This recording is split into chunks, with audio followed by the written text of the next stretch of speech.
My name is Justin Dakota Laster. I work for the Georgia Department of Corrections, the Georgia State Government, in July of 2018. I went through 5 intense weeks of training, and I ended up being a correctional officer October 2018. I was assigned to, they call them the tier units. You have 2 buildings that are tier units that house from over 140 inmates and a combination of 2 parts to 160 in 2 parts. You have to do everything for them.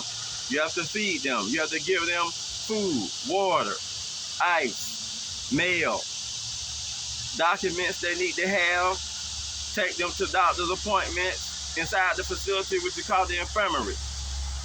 There are the number of things you have to do for the inmates, and they are locked down 23 hours a day with 1 hour recreational time.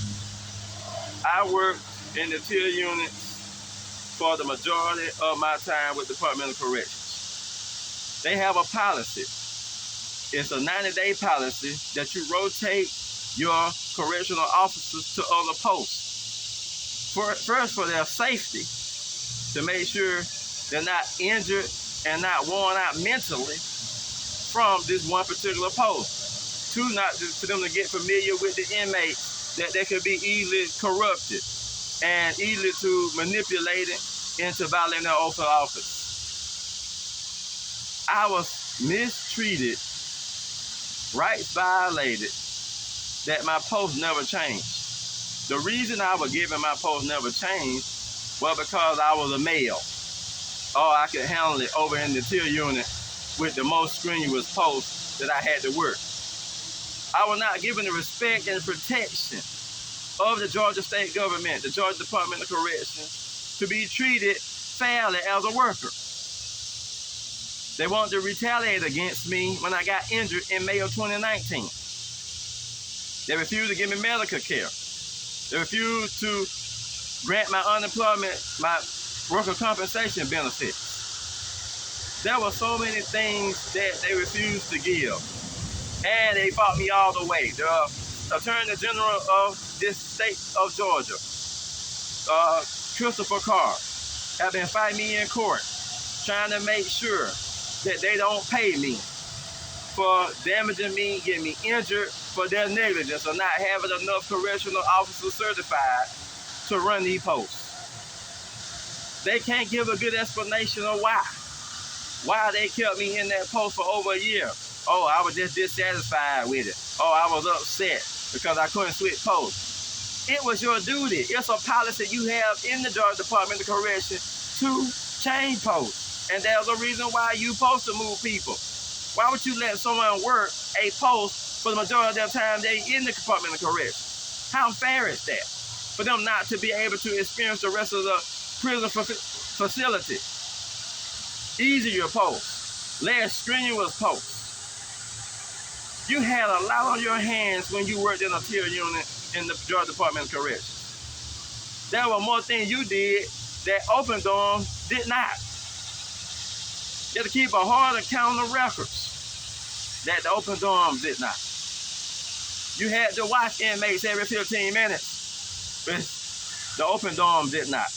You had to feed them, which the other dorm did not. They went to walk to lunch and dinner. So these problems were upon myself, and this is what Kemp did to me, the Georgia State Government. I alerted Kemp to these issues and these violations of state law, federal statutes in 2020, somewhere around May, June. And he knows about these issues. He did nothing to try to fix this, but run a corrupt state government trying to intimidate like a crime mob boss. They are workers.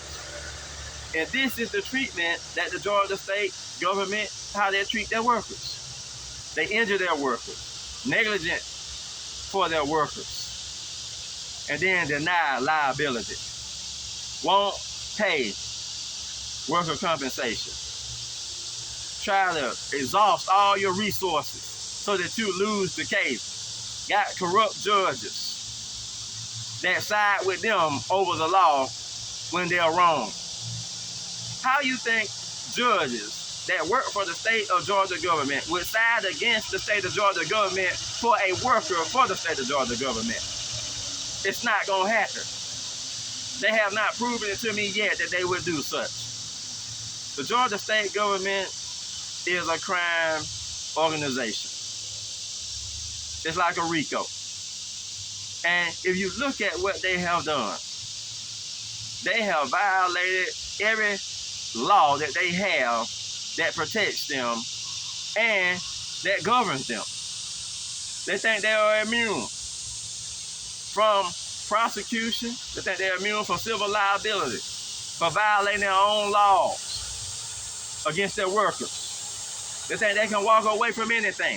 They think they can treat their workers wrong and walk away like it's nothing. See, this is the problem that I'm facing. And I know I'm not alone in this. There are other Georgia state employees that are facing this same similar instance. That's why Brian Kemp and his Republican Party, they have allowed this abuse, this violation, this criminal activity.